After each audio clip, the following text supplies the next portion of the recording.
नोरमा group, जो सोचता है वो करता है। आपके अपने सपनों का आशियाना। बिहार एक बार फिर से हाई अलर्ट पर है और हाई अलर्ट पर इसलिए है कि बिहार से लेकर के देश की सरकार पर कहीं ना कहीं संकट के बादल मंडराने लगे हैं। जिस तरह का माहौल बना है उसमें बिहार सबसे अहम भूमिका निभा रहा है और बैठक के बाद जो दिल्ली में हुई है एनडीए गठबंधन की, उसके बाद तो और चर्चाएं शुरू हो गई है। हालांकि बैठक के भीतर क्या बातें हुई हैं इस बात का किसी को कुछ बताया नहीं है। लेकिन जब जीतन राम मांझी लौट करके आते हैं दिल्ली से तो उनके बयानों में बात साफ नज़र आती है कि कुछ भी बताने के लिए कोई तैयार नहीं है और सभी को अलर्ट कर दिया गया है कि जो भी बातें हों उसे उसी हिसाब में बतियाया जाए, जिससे कि कोई असर न पड़े और कोई विवादित बात ना आए। लेकिन आप भारतीय जनता पार्टी के नेताओं के कैसे मन और मिजाज पर कंट्रोल कर सकते हैं। भारतीय जनता पार्टी के नेताओं के बाँछें खिल रही हैं क्योंकि इस बात की चर्चा हो गई है कि नीतीश कुमार एक बार फिर से सत्ता से बेदखल किए जा सकते हैं और नीतीश कुमार की जगह बिहार में भारतीय जनता पार्टी का कोई मुखिया या मुख्यमंत्री बनाया जा सकता है। इस बात को लेकर के हर नेता अपने अपने में बिहार का मुख्यमंत्री तलाश रहा है और यही कारण है कि बयानों में भी आपने देखा होगा कि खूब चर्चा हो रही है। अटल बिहारी वाजपेयी को सामने रख करके जिस तरह के बयान कल दिए गए हैं, उन बयानों ने इस बात की तरफ इशारा किया है कि कौन नीतीश कुमार का करीबी है और कौन भाजपा के साथ जुड़े रहना चाहता है। भारतीय जनता पार्टी जब भी कोई फैसला करती है तो अचानक ही करती है, तो नीतीश कुमार भी इसके मास्टर माने जाते हैं। जिस तरह की बातें सामने आ रही हैं उसमें एक बात तो साफ नज़र आ रहा है कि इस उठा पटक में नीतीश, मोदी या शाह किसका विकेट गिराएगा और किसका विकेट गिरने के बाद सरकार को बचाया जाएगा या फिर बनाया जाएगा। आपको बता दें कि हमने आपको लगातार बताया है कि बिहार में यदि भारतीय जनता पार्टी को सरकार बनानी है तो उन्हें 38 विधायकों की ज़रूरत है। तो वहीं केंद्र में यदि सरकार को बनाए रखना है तो उसे 32 सांसदों की ज़रूरत होगी। इसमें न तो राज्यसभा के सांसदों की कोई आवश्यकता है और न ही यहाँ पर विधान परिषद के सदस्यों की। असल खेल तो होना है विधानसभा और लोकसभा के सदस्यों से। भारतीय जनता पार्टी को नज़र आ रहा है कि नीतीश कुमार की पार्टी के 12 सांसद हैं और यही कारण है कि कल संजय झा की जगह आपने ललन सिंह को देखा होगा। तो वहीं बिहार की बात करें तो बिहार में एक तरफ जहां विजय कुमार सिन्हा कल के बयान जो दिए हैं जिसमें उन्होंने साफ कहा है कि अटल बिहारी वाजपेयी का सपना तभी पूरा होगा जब बिहार में भारतीय जनता पार्टी का अपनी सरकार होगी और उसका मुख्यमंत्री होगा। इन सभी बातों को लेकर के अब चर्चाएं भी खूब शुरू हो गई हैं और इन चर्चाओं में एक बात तो साफ साफ नज़र आ रही है कि आखिर इन आंकड़ों के खेल में, आंकड़ों की बाजीगरी में होगा क्या। जैसा कि आप सभी जानते हैं, कल भी हमने आपको बताया था कि किस तरह से बिहार में जो आंकड़ों का खेल चल रहा है, उन आंकड़ों के खेल में एक बात तो साफ नज़र आ रहा है कि भारतीय जनता पार्टी उन आंकड़ों के जुगाड़ में अभी से लगना शुरू हो चुकी है।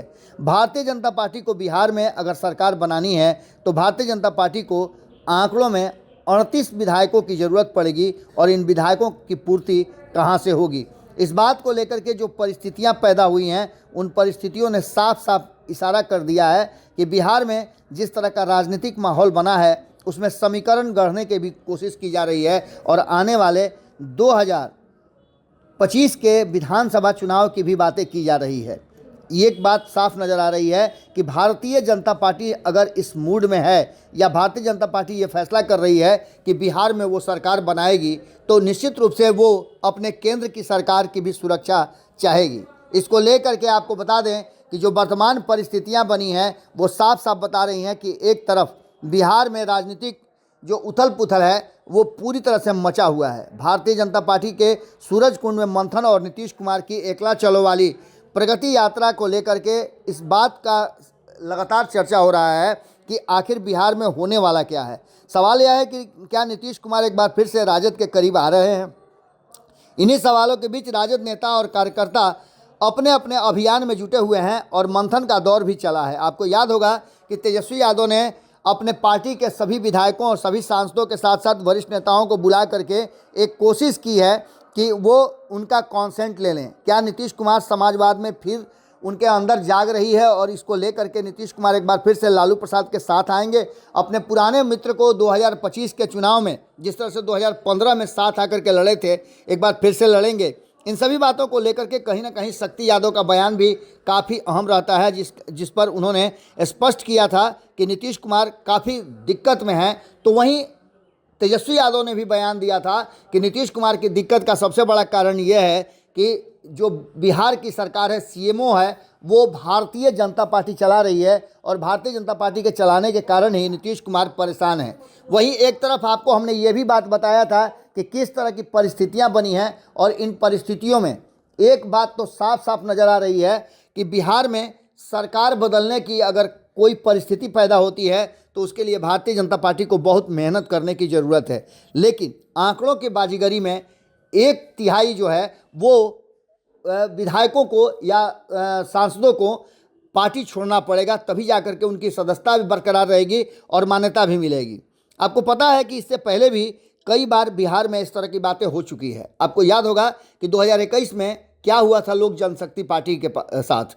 लोक जनशक्ति पार्टी के 6 सांसद थे और उनमें से 5 सांसद अलग होकर के लोक जनशक्ति पार्टी का अलग धड़ा बन गया था और उसमें से भारतीय जनता पार्टी ने उनका सपोर्ट भी किया था। एक बार फिर से लोक जनशक्ति पार्टी पर नज़र है, जिसकी चर्चा आपने देखा होगा कुछ दिन पहले ही हुई थी, जिसमें कहा जा रहा था कि लोक जनशक्ति पार्टी के सांसद जो हैं वो भारतीय जनता पार्टी के संपर्क में हैं और कभी भी कोई बड़ा फैसला हो सकता है। इसके पीछे कारण था कि एक छोटा सा विरोध जो है वो चिराग पासवान ने किया था। कल की बैठक में भी चिराग पासवान शामिल नहीं थे। इसको लेकर के भी कई तरह की बात की जा रही है और उनके कोई प्रतिनिधि भी नहीं थे। 5-5 सांसद हैं लोक जनशक्ति पार्टी के, सिर्फ चिराग पासवान के साथ और उनके परिवार के साथ। हो सकता है कि उनके जो बहनोई हैं अरुण भारती, वो भी उनके साथ गए हों, लेकिन 3 लोग तो यहाँ मौजूद थे, लेकिन उनमें से किसी को भी बैठक में शामिल नहीं कराया गया है। वहीं आपको बता दें कि बाकी के घटक दल जो हैं बिहार के, वो शामिल हुए थे। अभी तक जो बयान आए हैं उनमें से आपने देखा होगा उपेंद्र कुशवाहा ने भी सब कुछ ठीक ठाक होने की बात की। हमने बातचीत माधव आनंद से भी किया जो उस बैठक में शामिल थे। उन्होंने भी कहा कि किसी तरह की कोई बात नहीं है और सब कुछ बिल्कुल क्रिस्टल क्लियर है कि नीतीश कुमार के नेतृत्व में ही हम चुनाव लड़ेंगे 2025 का, और केंद्र की सरकार पर भी कोई असर पड़ने वाला नहीं है। लेकिन इन सब बातों के साथ साथ जो वर्तमान परिस्थितियां बनी हैं और नीतीश कुमार के जो उनके सदस्य हैं या नीतीश कुमार के करीबी कहे जाने वाले लोग जिस तरह के उहापोह की स्थिति में हैं, वो तो साफ बता रहा है कि बिहार में कुछ अलग होने वाला है। नीतीश को भारत रत्न देने की मांग भी हो चुकी है और नीतीश को एक बड़ा कहा जा रहा है कि पद देने की बात भी कल गिरिराज सिंह ने कर दिया है। वहीं लगातार आपने देखा होगा कि अटल बिहारी वाजपेयी के नाम पर भारतीय जनता पार्टी ने कल एक तरह से समझिए तो नीतीश कुमार को अघोषित रूप से मार्गदर्शक मंडल में डालने की तैयारी शुरू कर दी है। बिहार के मुख्यमंत्री के रूप में नीतीश कुमार ने 19 वर्षों तक शासन किया है और आगे भी कहा जा रहा है कि 5 वर्ष तक उनको पद दिया जा सकता है। नीतीश कुमार की इच्छा तो यही है, लेकिन इस पर कहीं ना कहीं संशय नज़र आने लगा है। 2025 की राजनीति को साधने के लिए भारतीय जनता पार्टी को ऐसा लगता है कि इस बार नहीं तो कभी नहीं, क्योंकि चुनाव के बाद नीतीश कुमार यदि पाला बदल भी देते हैं या कुछ ऐसा फैसला ले लेते हैं जिससे भारतीय जनता पार्टी एक बार फिर से सत्ता से बाहर हो जाती है या भारतीय जनता पार्टी को उतने आंकड़े नहीं पूरा कर पाती है, तो ऐसी स्थिति में एक बड़ा भारतीय जनता पार्टी के लिए मुश्किल वाला घड़ी हो जाएगा। इसलिए भारतीय जनता पार्टी 2025 के चुनाव से पहले ही कोई बड़ा फैसला कर लेना चाहती है। इसमें नीतीश कुमार की रजामंदी हो या फिर नीतीश कुमार नाराज ही क्यों न हो जाए, भारतीय जनता पार्टी अपने अभियान में चल पड़ी है। अब देखना होगा कि इसके असर क्या होते हैं और इन बातों में कितनी सच्चाई नज़र आती है। जीतन राम मांझी ने तो जो बात कही है वो कुछ अलग ही है, लेकिन उपेंद्र कुशवाहा सहित बाकी के लोगों के बयानों को यदि देखें तो अभी भी नीतीश कुमार पर भरोसा किया जा रहा है। लेकिन भारतीय जनता पार्टी क्या सोचती है, अमित शाह क्या सोचते हैं और नरेंद्र मोदी क्या सोचते हैं, ये सबसे अहम है। लेकिन उससे भी बड़ा अहम है कि नीतीश कुमार क्या सोचते हैं। क्या नीतीश कुमार एक बार फिर से अपनी तैयारियां किसी बड़े फैसले के लिए कर चुके हैं?